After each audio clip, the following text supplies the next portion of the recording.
The Bad House. Dark Resurgence. 30 years after the macabre, unsolved episode, Rochester seemed to have forgotten the tragedy. The house at number 20, the stage for sinister events, remained abandoned. However, fate held a new dark chapter. Robert Turner, a man who had lost everything in the 1928 crisis, was on the brink of total bankruptcy. The only thing left was the deed to the house at 20 Emmett Street, mortgaged by the city before the crisis and negotiated just before the fateful year. Bankrupt and consumed by the anguish of his life's defeats, he had no choice but to move to the property, closed since the terrible disaster. Alongside his wife Margaret and daughter Emily, Robert faced the move to the bad house, delving into a dark past the city had tried to forget. The atmosphere in the house was dense, and the walls seemed to echo the sorrows of the past. More than 20 years after the crisis, Robert had not managed to recover, with only moving to the address of the old deed remaining. Margaret, we've hit rock bottom. This place, this house. It's all that's left. Robert, we have to try. For Emily. Emily, the couple's young daughter, played innocently in the corridors, unaware of the heavy atmosphere surrounding the residence. The nights were the worst for Robert. Darkness brought forth his anxieties, and an inner rage grew, fueled by every defeat he had faced. Gradually, supernatural movements began to manifest in the bad house. Shadows danced in the corners of the rooms, voices whispered indistinct words, and cold drafts cut through the spaces. Tormented, Robert began to investigate the dark history of the house, discovering ancient records and frightening accounts.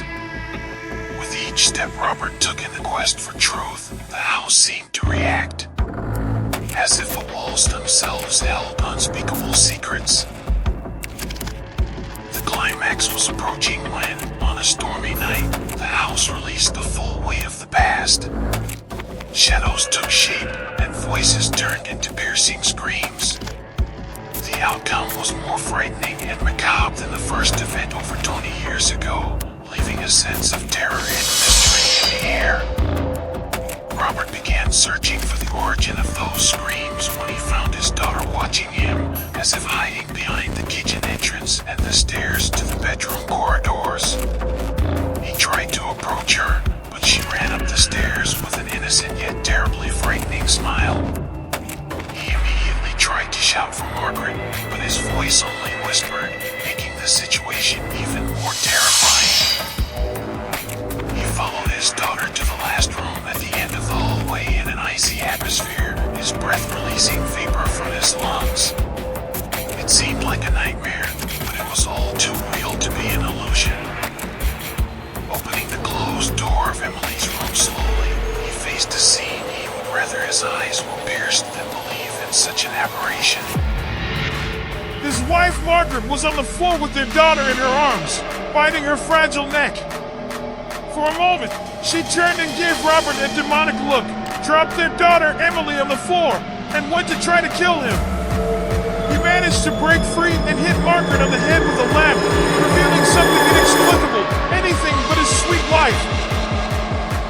With Margaret still on the floor, he wrapped the cord of the same lamp around her neck, desperately trying to end that terrible scene, and he succeeded. Seeing Margaret dead on the floor, he faced his daughter Emily in her blood-stained pajamas, standing and looking at her father as if she had achieved a feat, a wish fulfilled. He looked at his hands. They showed the result of the most absurd violence a man could commit.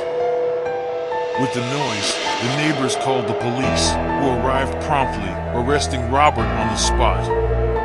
Days later, at his custody hearing, the prosecution called for the electric chair. Robert didn't understand, but when the cameras he had installed in Emily's room were shown on a tube television in the courtroom, it displayed an enraged man cowardly attacking a woman trying to protect her daughter, but also be his next victim. He was sentenced to the electric chair unanimously. Robert ended his story in his cell with the sheets from his bed before the execution of his sentence. The bad house, a silent witness to evil, now revealed its true nature. What awaits the next family daring to inhabit its haunted corridors? The second chapter, Dark Resurgence, concludes without an apparent solution, setting the stage for the next episode in this terrifying saga. Thank you for watching this video until the end. Don't forget to subscribe, like, share, and turn on notifications. Give history a chance. Bye.